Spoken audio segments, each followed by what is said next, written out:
Hello everyone, welcome back to another episode. I am JB, and of course with me is Mark Marsh. Hi, everybody.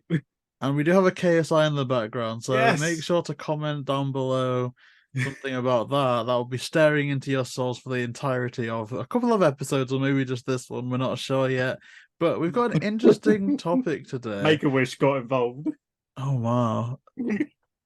Speaking of wishes and making wishes, that's kind of the topic of this video on if we owned Warner Brothers or if we ran Warner Brothers. And it's very similar to a series that Nintendo Guru back in the day did, which was about if he ran Nintendo.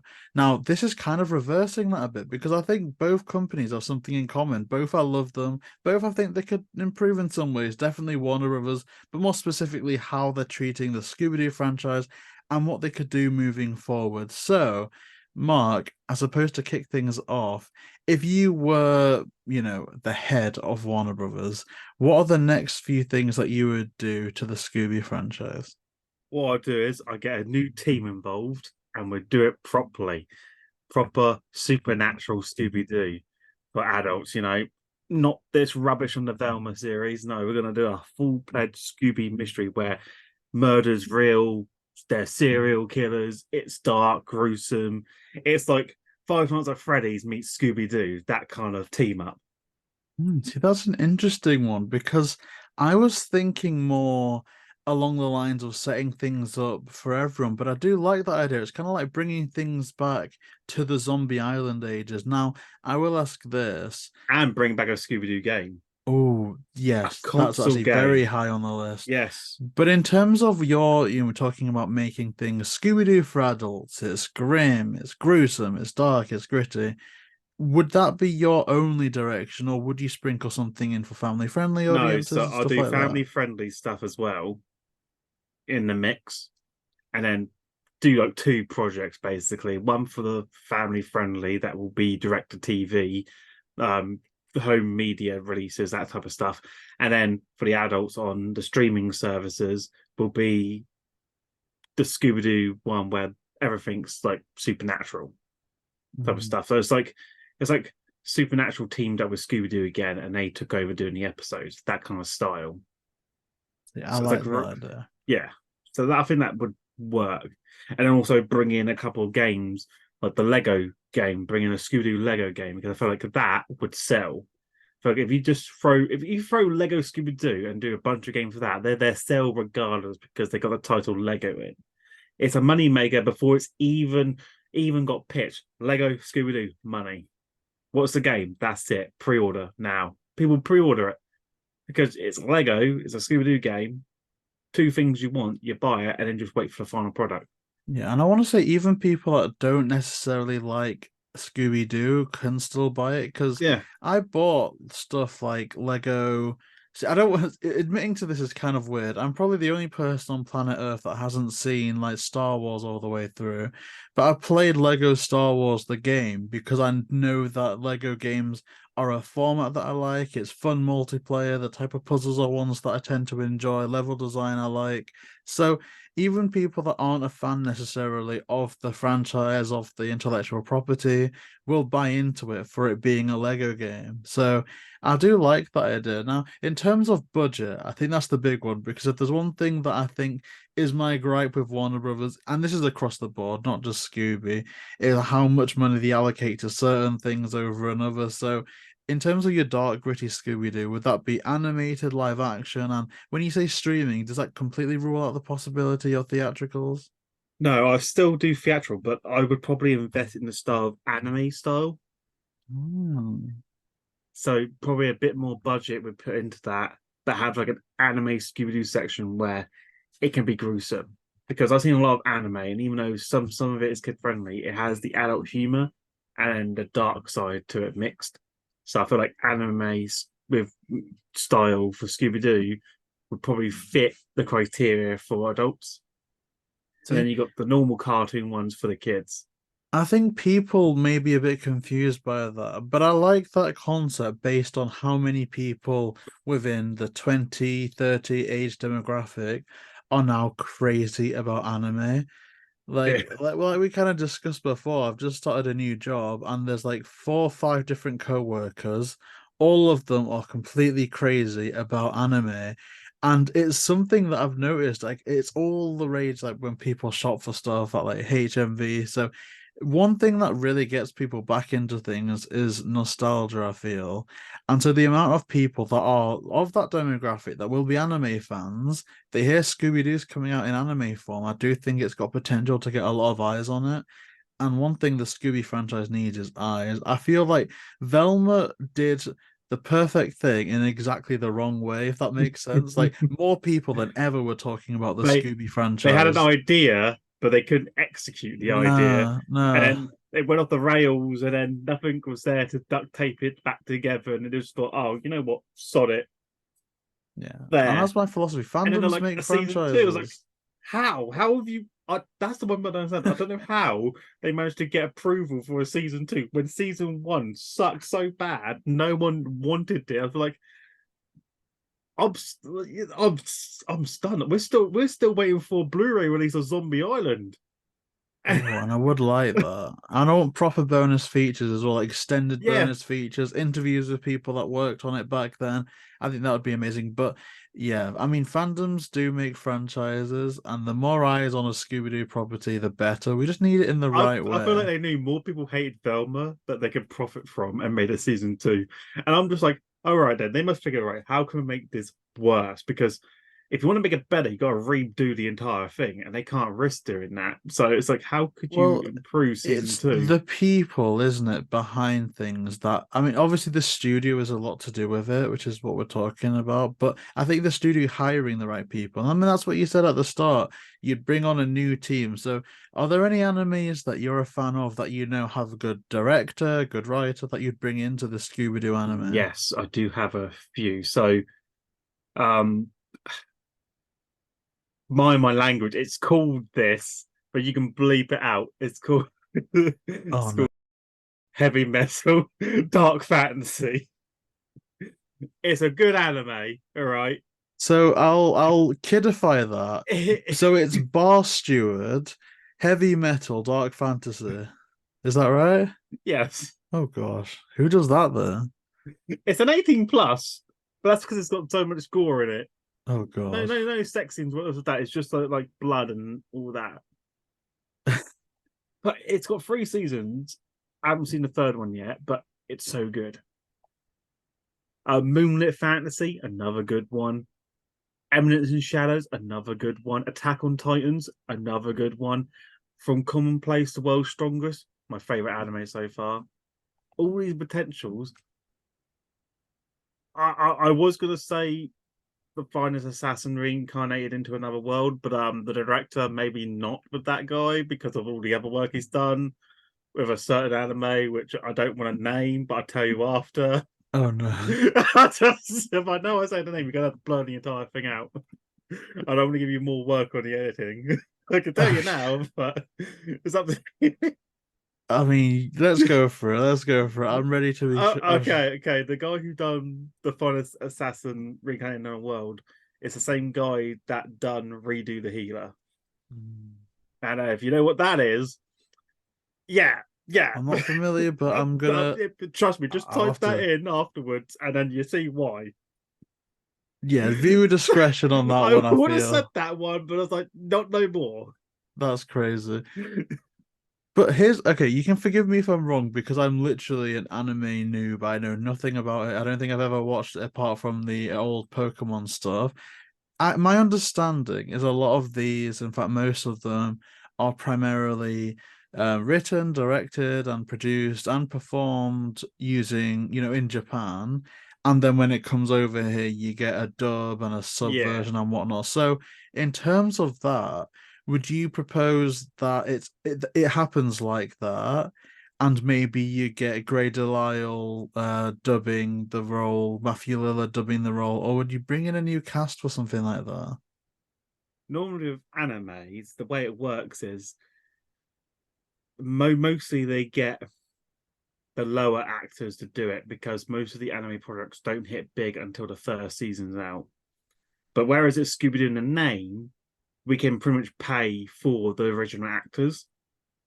But if we were doing our own show from that, we had to probably get from the bottom of the barrel. So, but with a good name like Scooby-Doo, you could probably hire Matthew Lillard and the original cast because you'd rather put in the money and worth for that Yeah. just to dub it. But whereas if another company would do, they'd probably just hire out other people to save money and try and fit the animation style based on certain characteristics that might change. But I feel like having the same cast might fit the roles still. I'd say so. I mean, it Yeah, depends really all on the depends on the tone. style of anime and its tone. I mean, they're quite, is it not the word resilient? What am I thinking about? Adaptable. Like when you think about the different stuff Gray does, the different stuff Matthew does. Kate McCucci, I'm not sure if she's got range, but she must do because she's quite popular. Because And obviously Frank Welker, like, the I know definition at of the moment range. the most popular animes at the moment are isekais, where people get reincarnated into another world. Those are like the proper ones, or it's when the main character's overpowered but doesn't show it. So those are like the or This is betrayal very arcs, good. I feel like when I'm trying to make friends at work, I need you like in like a little communicator in my ear. or it's like betrayal arcs was probably my favorite in mangas readings, where the main character gets betrayed by his group of friends or classmates, and then pretty much becomes overpowered badass. Which probably a good example is from Commonplace of I World's Strongest. think my brother does that, like reads that. Is it like a manga as well? You said, Yeah, manga as well. Yeah, because most yeah. mangas, so it starts off with a light novel, which then gets put into a 10 volume or 20 volume manga piece. And then if it's popular, it gets continued on that format. And then sometimes they get turned into anime. And from Complex of World Strong is probably the best example of an MC being betrayed by his class friends and then comes super OP and has a harem, but he still only loves See, one that's so funny. woman. Whenever you say MC, I'm imagining like a DJ getting betrayed or something. It's kind of crazy. But see, I'm probably jumping the shark a bit here, but the whole concept of a Scooby-Doo anime, I'm thinking about a potential of a Scooby-Doo manga as well, because I think that'd be cool. Now, I've got way more experience with manga than I do anime because I've got all the Animal Crossing ones. That's probably not like a big cool thing to admit, but like I just think that they're like really fun stories and they open what is it, like Jewish books, don't they? Where it's like the opposite. Yeah. And I know like the Torah works like that. So I'm all about that whole like guise of things. I think it's an interesting one because obviously anime is very popular, manga's very popular. I feel like it's gotten a lot more popular within our age demographic, our age range, which is perfect for nostalgia because you're a fan of something now, you hear that something from your childhood's coming into that format, very easy to be tempted to take a look at it. So I think that that's a really good idea. I mean, do you have any other concepts about the whole Scooby-Doo anime manga that you want to propose? So I want to do it as a continuation storyline at Mystery Incorporated, Yeah. where it's like each day you're pretty much following their day-to-day lives while also trying to solve a mystery, and then throwing in elements of like Scream or other horror stuff that has that kind of like vibe in it. Like if you look at Scream, they all go to school where there's a killer on the loose.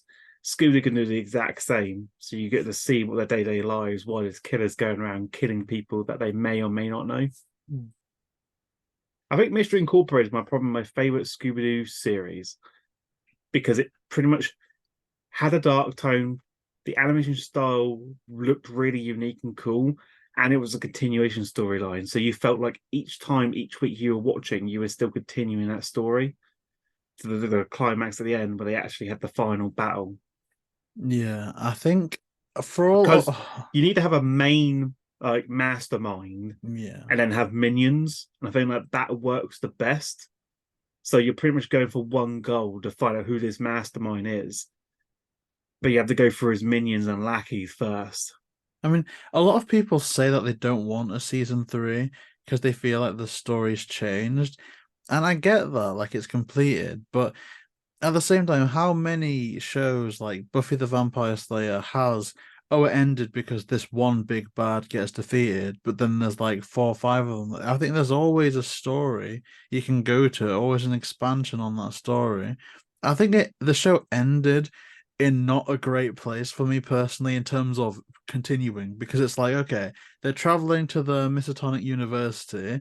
So either one, we're gonna do away with the consistent setting that season 1 and 2 had, the same characters from 1 and 2 because they're traveling, and we're going to either have different characters every week because they'll be traveling in a different place, or we're going to be going to this university campus and we're going to have to build up new original characters who may not be as popular as, say, a Mayor Nettles, Yeah. Sheriff Bronson Stone.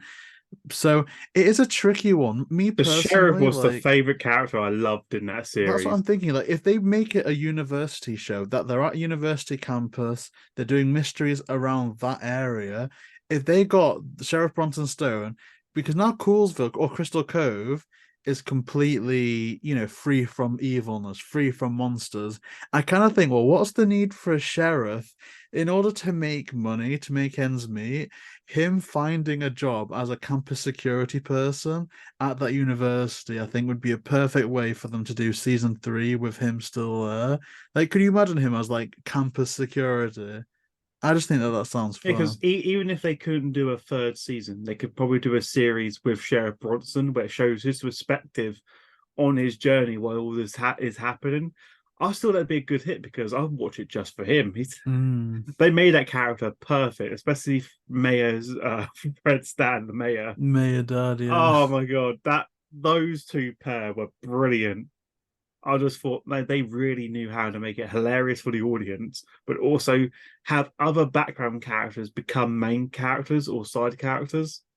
So I felt like even though they weren't a big part, they were still there in the scenes, and you remember them. If you look at the Where Are You, you don't really remember all the names of all the side characters because they're only on show for brief moments, and then 12 episodes down, you forget what their name was to begin with.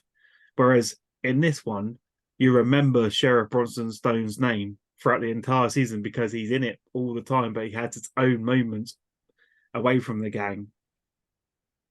Yeah, I mean that may be going on to another topic as well, but my one of my things if I was if I ran Warner Brothers, I would want a third season of Mystery Incorporated, definitely.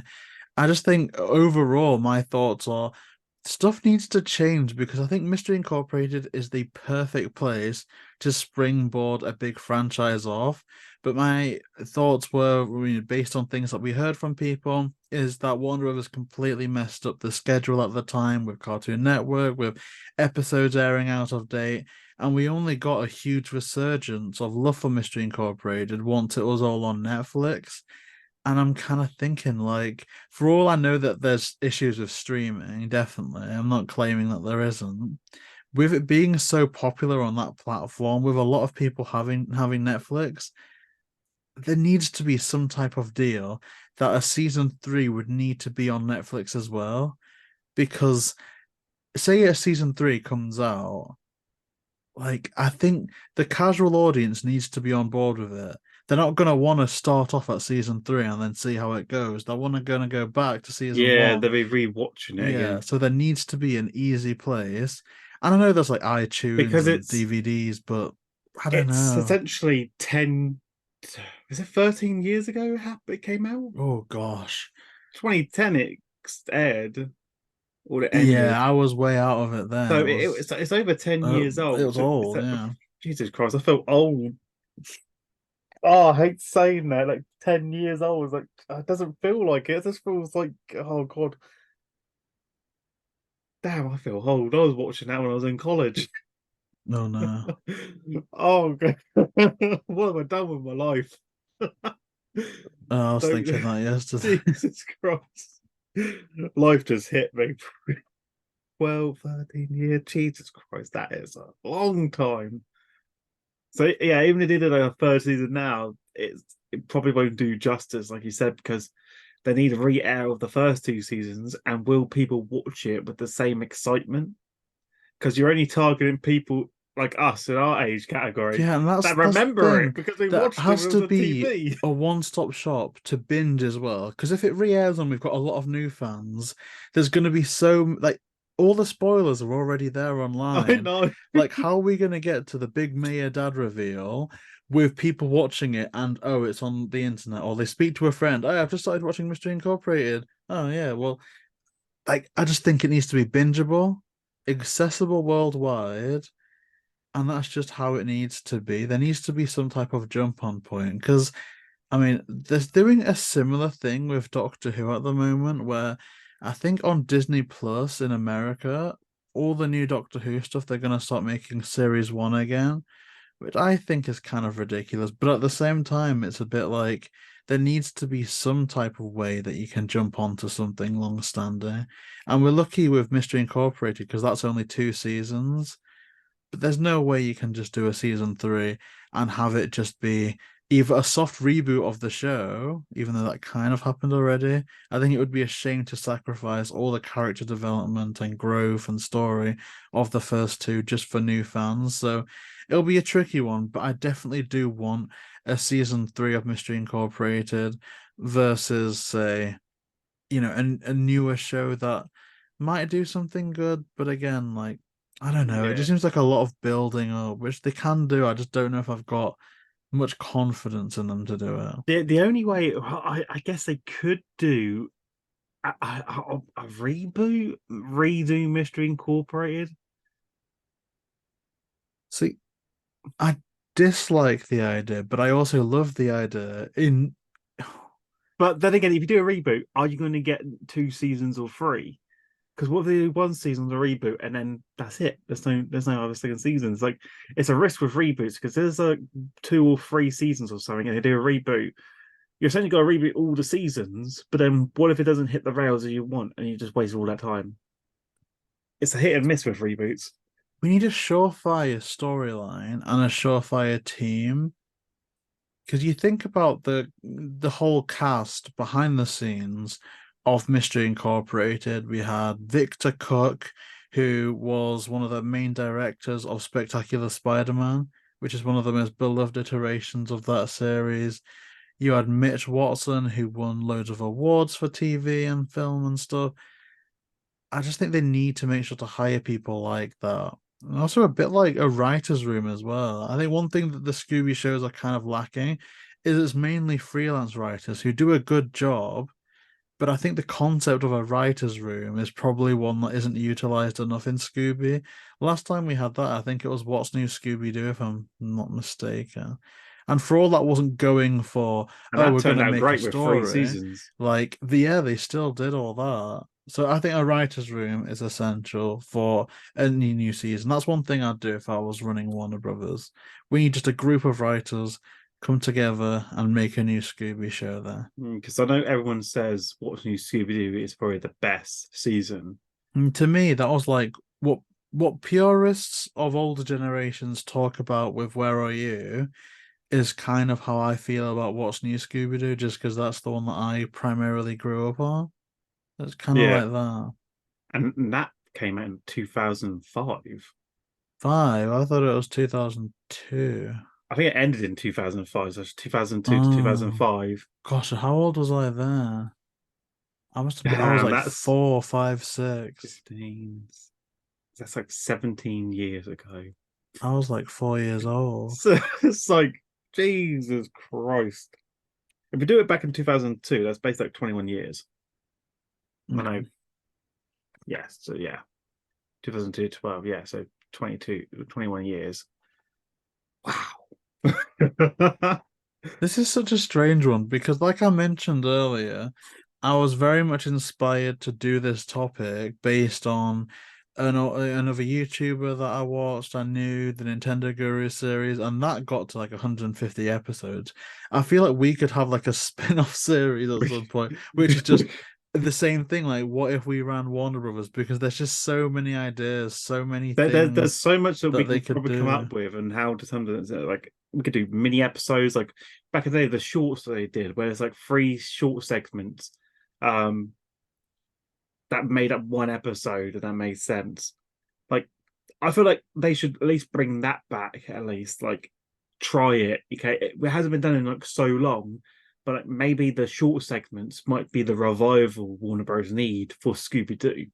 Another thing as well, I'm gonna skip a potential tangent we could go on, which is direct to videos versus theatricals, because I feel like that was pretty much our episode one, that discussion, which I think if people are watching this, go back and watch episode one of this series, because that's the discussion we had. But if we are gonna keep direct to videos, the return of bonus features that aren't just 3 episodes of the show, I think is so important because I Yeah, think they because lost so much of the value of the DVDs once they got rid every of time when I those. get the DVD ones now, there's like not really any good bonus materials on there.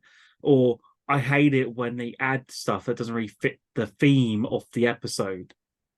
And I'm like, it's ridiculous. Like, take, I don't know, there's we've got a Halloween box set, and none of the movies I would really class as good for Halloween, but they throw them in there.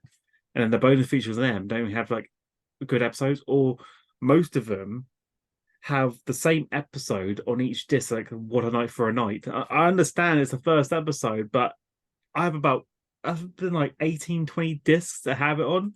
And I'm just like, that's too much. You know? Yeah, okay, it's the first episode, but it's not the best. And even if it was, it's like if you think again, I'm going to reference Doctor Who again. If you buy a series like one Christopher Eccleston box set, you get behind the scenes bonus features, you get the commentary of the cast and creators, you Yeah. get film vlogs. You don't get, oh, here's an unearthly child, so it's They could like do that. commentary with the directors or casts that talk over the episode, like I some would movies love do. that. If That I would could be good. rewatch Mystery Incorporated and it's almost like you're sat there with either a Mitch Watson or a Victor Cook or Roger Eschbacher, or actually, really, as well, if you could sit there and watch and you've got Gray, Matthew Lillard, like, I just think, I mean, that's all that they would need to do. And I know I'm saying that's all, and I don't know the intricacies of what that would involve, what that would cost, but just those things would make the world of difference. Like Scooby-Doo Crypto 2, Trick or Treat Scooby-Doo, just a commentary of the cast and crew over that movie. I just think it would add so much value to the DVD.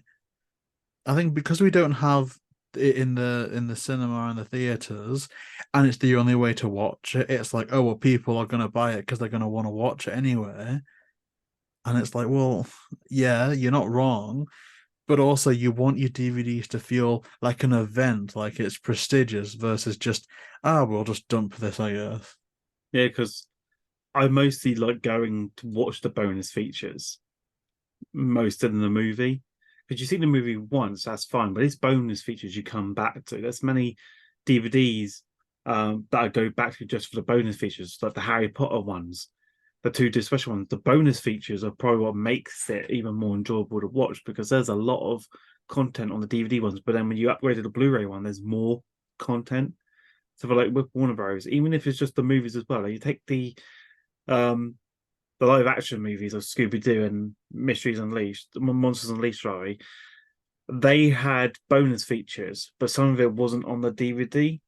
So some of it you had to find online because it was on certain websites or certain region releases that had different bonus materials.